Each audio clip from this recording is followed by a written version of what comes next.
ہمارے ہاں media channel کافی سارے ہو گئے اور ایک تو ہیں کہ باقاعدہ کچھ مضبوط قومی سطح کے خبر نشر کرنے والے نشریاتی ادارے ہیں، اور کچھ یہ ہے کہ میری جیب میں بھی ایک نشریاتی ادارہ ہے، میرے پاس بھی خبر دینے کا ایک ذریعہ ہے سوشل میڈیا۔ اب وہ جو خبر دینے والا آدمی ہے اس کو یہ سمجھ لینا چاہیے کہ جب وہ کوئی کسی کو خبر دے گا تو اس خبر کا کچھ نہ کچھ ریئیکشن ضرور ہوگا، اس کا رد عمل بھی ہوگا، لوگوں پر اس کا اثر بھی ہوگا۔ لوگ جب اس کو قبول کریں گے تو وہ ان کے دل پر، ان کے اعصاب پر، ان کی طبیعت پر وہ چیز ایک تیز اثر کرے گی۔ ہر آدمی مضبوط اعصاب کا نہیں ہوتا،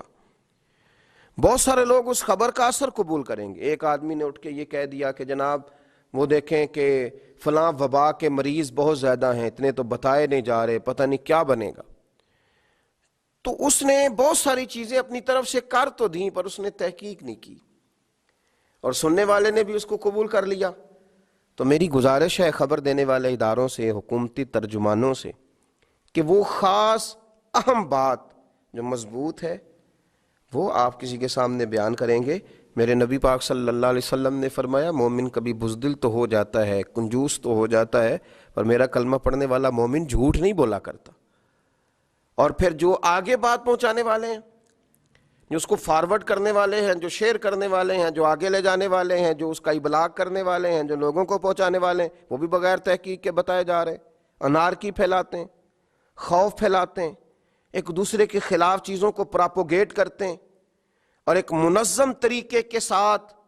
کچھ لوگوں کو بدنام کرنے کی اور کچھ لوگوں کو ہیرو بنانے کی کوشش کرتے ہیں۔ نبی پاک صلی اللہ علیہ وسلم نے فرمایا کسی شخص کے جھوٹا ہونے کے لیے اتنا ہی کافی ہے کہ وہ ہر سنی سنائی بات آگے بیان کر دے، وہ تحقیق ہی نہ کرے، وہ یہ غور ہی نہ کرے کہ یہ جو بات میرے پاس آئی تھی اس کے اندر جھوٹ کتنا تھا، سچ کتنا تھا۔ تو ایک سچی بات آپ آگے لے کر کے جائیں گے، سچائی پھیلائیں گے، حقائق ضرور بیان کیے جائیں گے، لیکن آپ یہ نہیں کریں گے کہ مجھے اپنے ویوز بڑھانے ہیں تو مجھے جو ہے وہ اپنے چینل کو زیادہ دکھانا ہے۔ تو کمزور لوگ یہ کام کرتے، تو مفاد پرست لوگ یہ کام کرتے، تو مفاد پرست نہ بنے۔ ملتوں کا، قوموں کا، مذہب کا، اس سب کا مفاد